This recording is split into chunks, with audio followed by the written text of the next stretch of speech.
నమస్తే. Welcome to our channel. భార్యాభర్తలలో పురుషుడికి వయసు ఎక్కువ ఉండాలి. ఎందుకు అనే ప్రశ్న నేటి సమాజంలో బాగా వినిపిస్తుంది. దాని గురించి వివరంగా తెలుసుకుందాం.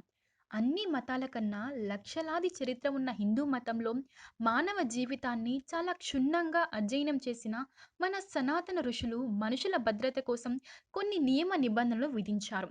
నియమాలలో వివాహ బంధానికి స్త్రీ కన్నా పురుషుడికి కొద్దిగా వయసు ఎక్కువ ఉండాలని, అదేవిధంగా స్త్రీకి పురుషుడు కంటే కూడా తక్కువ వయసు ఉండాలి అని నిర్ణయించారు. అయితే ఈ వైవాహిక ఆచారాలన్నీ ఒక్కసారిగా నియమించినవి కావు. అనేక మానవ జీవితానుభవాలను చూసి గ్రహించిన పిదప ఒక విషయాన్ని అనుభవపూర్వకంగా గుర్తించి ఆ తర్వాత నియమ నిబంధనలు ఏర్పరిచి విధించడం జరిగింది. పురుషుని కన్నా ఎక్కువ వయసున్న స్త్రీతో శారీరక సంబంధం కలిగి ఉంటే పురుషుడి యొక్క శక్తి తగ్గిపోతుంది అని, నపుంసకుడు అవుతాడని, ఆయుర్దాయం తగ్గిపోతుంది అని చెప్పే మాటలు నిజం కాదు. కానీ ఇటువంటి అశాస్త్రీయ, ఆధార్మిక, అసంబద్ధ సంబంధం మంచిది కాదు అని పెద్దలు చెప్పడం జరిగింది. జన్మతః సామాజిక కారణాల వల్ల స్త్రీలకు కొద్దిగా సిగ్గు ఎక్కువ.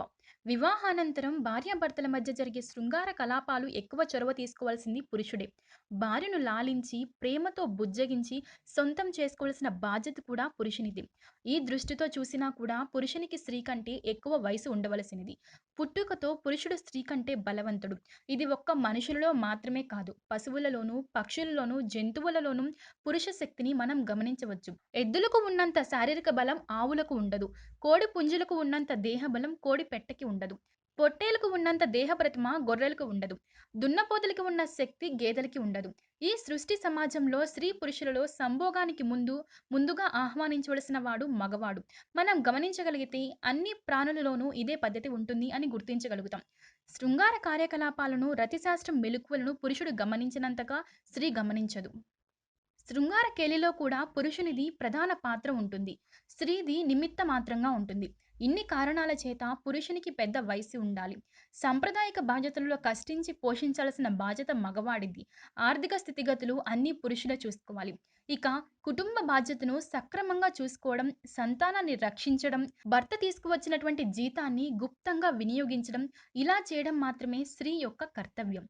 స్త్రీ యొక్క శారీరక నిర్మాణం పురుషుని యొక్క శారీరక నిర్మాణం కంటే భిన్నంగా ఉంటుంది. పిల్లల్ని కనే యంత్రంగా ఆడదాన్ని ఎందుకు చూస్తున్నారు అని ప్రశ్నిస్తున్నారు నేటి యువత. ఇది తప్పుడు ఆలోచన. అంటే పిల్లల్ని కనే యంత్రం కాదు. అదేవిధంగా పురుషుడు అంటే కుటుంబాన్ని పెంచి పోషించే బానిస కాదు.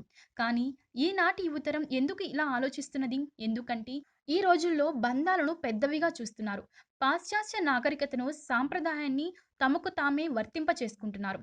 తినే ఆహార పదార్థాలు రూ. 10కి దొరుకుతున్నప్పటికీ రూ. 100 పెట్టి దర్పాన్ని ప్రదర్శిస్తున్నారు. ధన సంపాదన అందరికీ ముఖ్య ధ్యేయమైంది. అవసరాలకు మించిన ఖర్చులకు అలవాటు పడిపోతున్నారు. మితిమీరిన స్వేచ్ఛ కోరుకుంటున్నారు. భార్యాభర్తలలో పురుషునికి పెద్దవాడుగా ఉండాలి అని చెప్పడంలో మరొక రహస్యం కూడా దాగి ఉంది.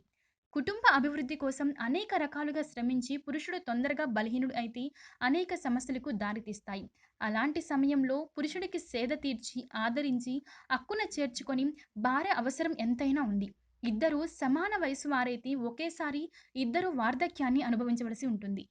ఇవన్నీ కూడా పూర్వీకులు ఆలోచించారు. కానీ కొందరు పురుష స్వార్థం కోసమే ఈ వయసు తేడాలను సృష్టించారు అని అంటారు.